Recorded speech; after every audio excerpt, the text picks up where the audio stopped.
നമസ്കാരം. National broadcasting news India Gulf റൗണ്ടപ്പിലേക്ക് സ്വാഗതം. കുവൈത്തിലെ വേനൽക്കാലം അവസാനിക്കാറായി. ഓഗസ്റ്റ് 11 തുടങ്ങി 13 ദിവസം നീണ്ടുനിൽക്കുന്ന കലിബീൻ എന്ന മാറ്റത്തിന്റെ കാലത്തിനു ശേഷം തണുപ്പുള്ള കാലാവസ്ഥയിലേക്ക് മാറും. ഈ കാലയളവിൽ കനത്ത ചൂടും ഈർപ്പവും ഉണ്ടാവുമെങ്കിലും അതിനുശേഷം താപനില കുറയും. ശൈത്യകാലത്തിന്റെ വരവ് സൂചിപ്പിച്ച് രാത്രിയുടെ ദൈർഘ്യം കൂടാൻ തുടങ്ങും. ദുബായിൽ വൻ തൊഴിലവസരങ്ങൾ. നിർമ്മാണ മേഖലയിൽ വൻ വളർച്ച. കഴിഞ്ഞ 7 മാസത്തിനിടെ ദുബായ് നഗരസഭ 30,000 കെട്ടിട നിർമ്മാണ അപേക്ഷകൾക്ക് അനുമതി നൽകി. ഇതിലൂടെ നിർമ്മാണ മേഖലയിൽ 10,000-കണക്കിന് പുതിയ തൊഴിലവസരങ്ങൾ സൃഷ്ടിക്കപ്പെടുമെന്നാണ് പ്രതീക്ഷിക്കുന്നത്.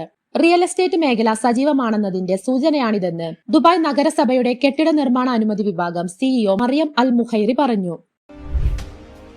ഒമാനിൽ ഭക്ഷ്യസുരക്ഷാ പരിശോധന കർശനമാക്കി. നിരവധി കടകൾക്ക് താഴിട്ടു. ദോഫാർ നഗരസഭയുടെ നേതൃത്വത്തിൽ നടത്തിയ പരിശോധനകളിൽ കാലഹരണപ്പെട്ട ഭക്ഷ്യ ഉൽപ്പന്നങ്ങൾ കണ്ടെത്തിയതിനെ തുടർന്ന് നിരവധി കടകൾക്ക് താൽക്കാലികമായി താഴിട്ടു. പൊതുജനാരോഗ്യവും സുരക്ഷയും ഉറപ്പാക്കുന്നതിന്റെ ഭാഗമായാണ് ഈ നടപടി. വരും ദിവസങ്ങളിലും പരിശോധന തുടരുമെന്ന് അധികൃതർ അറിയിച്ചു. മസ്കറ്റ് ഇന്ത്യൻ എംബസിയുടെ ഇബ്രയിലെ പുതിയ കോൺസുലാർ പാസ്പോർട്ട് വിസ സേവന കേന്ദ്രം വ്യാഴാഴ്ച മുതൽ പ്രവർത്തനം ആരംഭിച്ചു. പാസ്പോർട്ട് പുതുക്കൽ, visa processing, attestation, overseas citizenship of India അപേക്ഷകൾ തുടങ്ങിയ സേവനങ്ങൾ ഇവിടെ ലഭ്യമാണ്. ഒമാനിൽ ആസൂത്രണം ചെയ്തിട്ടുള്ള 11 ഇന്ത്യൻ കോൺസുലർ ആപ്ലിക്കേഷൻ സെന്ററുകളിൽ മൂന്നാമത്തേതാണിത്. ആദ്യത്തെ 2 കേന്ദ്രങ്ങൾ മസ്കറ്റിലും സലാലിയിലും പ്രവർത്തിക്കുന്നുണ്ട്. ഈ സേവനങ്ങൾക്കായി മുൻകൂട്ടി ബുക്ക് ചെയ്യേണ്ടതാണ്. ദുബായിലെ സമ്മർ സർപ്രൈസിന്റെ ഭാഗമായി നഗരത്തിലെ 1500-ലധികം സ്റ്റോറുകളിൽ 90% വരെ വിലക്കിഴിവ് പ്രഖ്യാപിച്ചു. നാളെ മുതൽ ഈ മാസം 10 വരെയാണ് ഈ പ്രത്യേക ഓഫർ ലഭിക്കുക. ഫാഷൻ വസ്ത്രങ്ങൾ, സ്പോർട്സ് സാധനങ്ങൾ, മറ്റു ഉൽപ്പന്നങ്ങൾ എന്നിവയ്ക്ക് വിലക്കുറവ് ലഭിക്കും.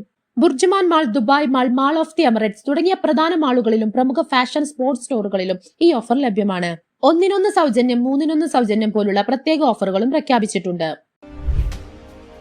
ഇന്ത്യൻ രൂപയുടെ മൂല്യം ചരിത്രത്തിലെ ഏറ്റവും ഉയർന്ന നിരക്കിലേക്ക് ഇടിഞ്ഞതോടെ ഗൾഫ് രാജ്യങ്ങളിലെ പ്രവാസികൾക്ക് നേട്ടം. US പ്രസിഡന്റ് ഡൊണാൾഡ് ട്രംപിന്റെ ഇറക്കുമതി തീരുവയുമായി ബന്ധപ്പെട്ട പ്രസ്താവനകളാണ് രൂപയുടെ മൂല്യം കുറയാൻ പ്രധാന കാരണം. നിലവിലെ നിരക്ക് പ്രവാസികൾക്ക് കൂടുതൽ പണം നാട്ടിലേക്ക് അയക്കാൻ അവസരം നൽകുന്നു. ഡോളറിനെതിരെ രൂപയുടെ മൂല്യം 87.67 ആണ്.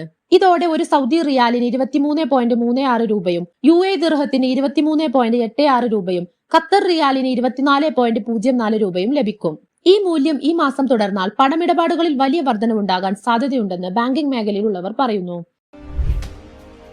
ദുബായിലെ വാടക നിരക്കുകൾ കഴിഞ്ഞ 2 മാസമായി കുറഞ്ഞു വരുന്നു. സബ് ലൈറ്റിംഗ്, റീസെല്ലിംഗ്, അപ്പാർട്ട്മെന്റുകൾ വിഭജിക്കുക തുടങ്ങിയ നിയമവിരുദ്ധമായ പ്രവർത്തനങ്ങൾക്കെതിരെ അധികാരികൾ കർശന നടപടികൾ സ്വീകരിച്ചതാണ് ഇതിന് പ്രധാന കാരണം. ഇതുമൂലം അയൽ എമിറേറ്റുകളായ ഷാർജ, അജ്മാൻ എന്നിവിടങ്ങളിലേക്ക് പല വാടകക്കാരും മാറാൻ തുടങ്ങി. പുതിയ പ്രോപ്പർട്ടികൾക്ക് ഇപ്പോഴും വില കൂടുതലാണ്. എന്നാൽ ഡെവലപ്പർമാർ ആകർഷകമായ ഓഫറുകളും പേയ്മെന്റ് പ്ലാനുകളും വാഗ്ദാനം ചെയ്യുന്നുണ്ട്. കൂടുതൽ വാർത്തകൾക്കായി നാഷണൽ ബ്രോഡ്കാസ്റ്റിംഗ് ന്യൂസ് ഇന്ത്യ.